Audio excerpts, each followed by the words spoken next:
War is often told through battles, generals, and flags. But behind the front lines were women captured by enemy forces, nurses, resistance fighters, soldiers, and civilians, whose stories were buried by fear, shame, and silence. Today, we compare how Nazi Germany, Imperial Japan, and the United States treated female prisoners of war during World War II.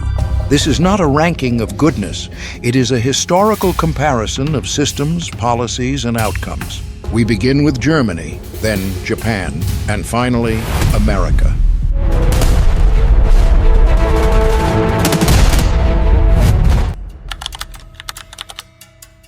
In Nazi-controlled Europe, women became prisoners for many reasons. Some were military nurses captured on the battlefield.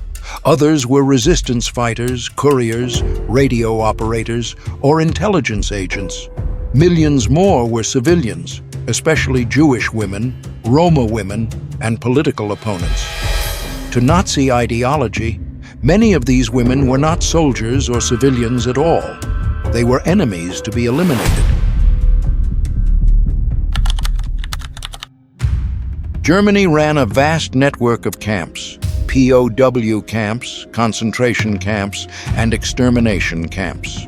Female prisoners were commonly sent to camps like Ravensbrück, a camp built specifically for women. Conditions were brutal: overcrowding, starvation, disease, inadequate sanitation. Prisoners slept on wooden planks or the floor, often without blankets, even in winter. Women were used as slave labor in arms factories, construction, agriculture, and military support.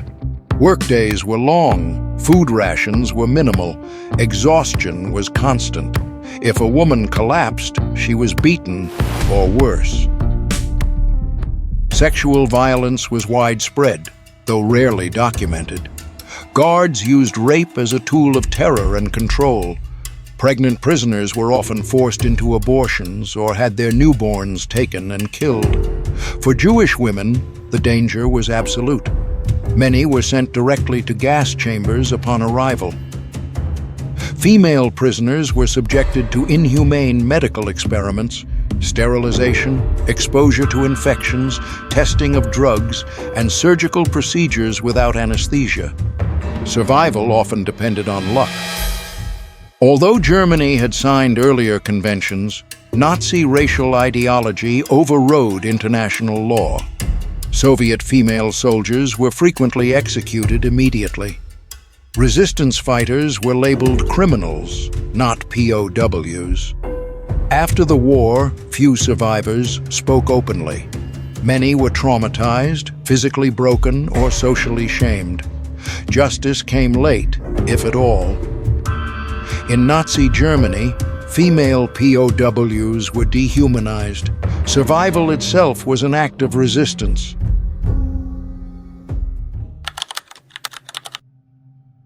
To understand Japan's treatment of female POWs, you must understand one belief: surrender was dishonorable.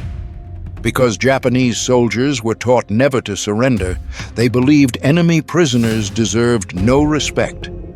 This mindset shaped everything. Who were the female prisoners? Female prisoners of wars under Japan included military nurses, female soldiers, spies, and massive numbers of civilians across Asia, China, Korea, the Philippines, Indonesia, and beyond. The Comfort Women system. Thousands, possibly hundreds of thousands of women were forced into military sexual slavery, euphemistically called comfort women. They were abducted, deceived, or coerced. Many were teenagers. They were raped daily by multiple soldiers. This was not random violence. It was organized and systematic. POW camps and conditions. Female POWs in Japanese camps faced severe starvation, tropical diseases, physical beatings, forced labor. Medical care was almost non-existent. Punishment was extreme and arbitrary. Unlike isolated abuse elsewhere, sexual violence under Imperial Japan was institutionalized. Complaints were impossible. Escape meant death. Many women died from abuse, disease, or suicide. When Japan faced defeat, POWs were sometimes executed to prevent liberation. Female prisoners were not spared. After the war, for decades, survivors were silenced by shame and denial. Many governments avoided responsibility. Under Imperial Japan, female POWs were stripped of dignity, identity, and choice. The United States held far fewer female POWs than Germany or Japan, but their presence was still significant. Most female prisoners held by the U.S. included German military nurses and medical auxiliaries, female clerks and communications staff attached to the Wehrmacht, Japanese intelligence agents, radio operators and suspected spies, female collaborators and civilians detained during military operations. Unlike the Axis powers, the U.S. rarely captured women in large battlefield surrenders. Most arrests happened through intelligence operations, hospital seizures, or post-liberation screenings. Legal framework: law over ideology. The foundation of America's POW system was the Geneva Convention. This legal framework was taken seriously by military command, not just as a moral obligation, but as a strategic one.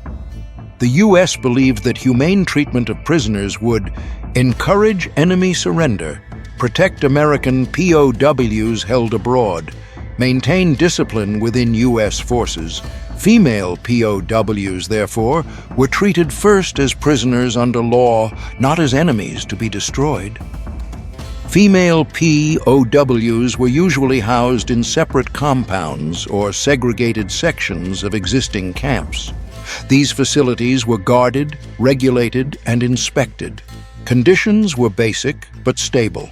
Regular meals, comparable to U.S. military rations, clean water and sanitation, access to medical treatment, protection from extreme weather. Compared to the chaos of war-torn Europe and Asia, U.S. camps felt controlled and predictable. Medical officers regularly inspected POW facilities. Female prisoners had access to doctors, nurses, and medicine. Red Cross representatives were allowed to visit camps, a critical difference from Axis systems. Complaints, while limited, could be documented. Interrogations focused on information gathering, not punishment. Psychological pressure was common. Long questioning sessions, isolation, and confrontation with evidence.